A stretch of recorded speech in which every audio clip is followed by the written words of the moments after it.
So Abraham Lincoln was born February 12th, 1809. 1809, so that's only 213 years ago. If Abraham Lincoln would have survived his assassination, he would only be 213 years young. Abraham Lincoln, of course, is the 16th president, which was 30,000 presidents ago.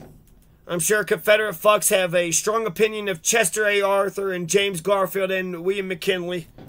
Not. He's born in Hardin, LaRue County, Kentucky. He's only going to live there for 7-8 years, and then he's going to go to Indiana, then Illinois. And then at Illinois is when he's going to make his career as a 20-something-year-old lawyer politician. The land of Lincoln. The land of Lincoln is Illinois, even though Abraham Lincoln was born in Kentucky. February 12th, 1809, Abraham Lincoln was born in a manger and wrapped in swaddling clothing. Let's just read page 57 of this Lincoln Reconsidered by David Donald. The statesmanship of Abraham Lincoln is so widely recognized as to require no defense, but it is not always realized that Lincoln's opportunities for statesmanship were made possible by his accomplishments as a politician.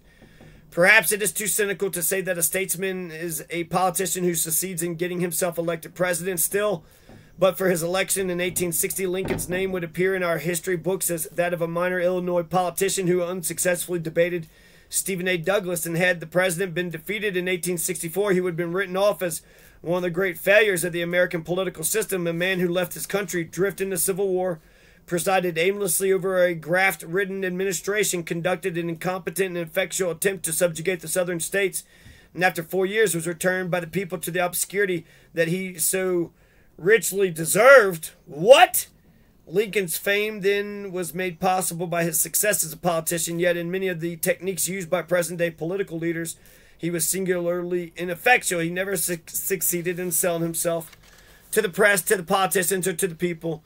To a public relations expert, the Lincoln story would seem a gift from heaven, like a skillful organist playing upon the keyboard of popular emotion. He could pull out the sentimental tremolo for Lincoln's humble origins, for his hard-scrabble Kentucky and Indiana childhood, for his Illinois rise from rags to respectability. A good publicity man would emphasize Lincoln's sense of humor, but as a recent campaign has demonstrated, he should not overemphasize it. His down-to-earth folksiness, his sympathy for the oppressed, appealing to the traditional American love of a fighter, especially an underdog, he could capitalize upon the virulent assaults of Lincoln's political enemies. The whole campaign, if managed by a Batten, Barton, Durstein, and Osborne agent, should have been appealing, as saccharine as successful as the famous 1952 television appearance of the damn vice president, of our current vice president. Current.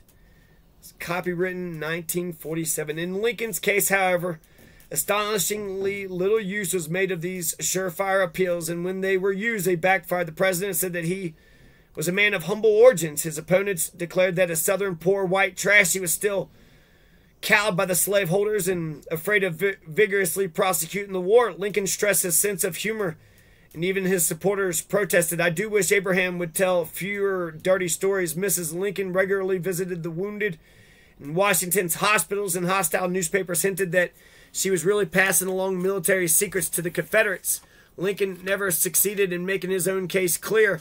He had no sounding board.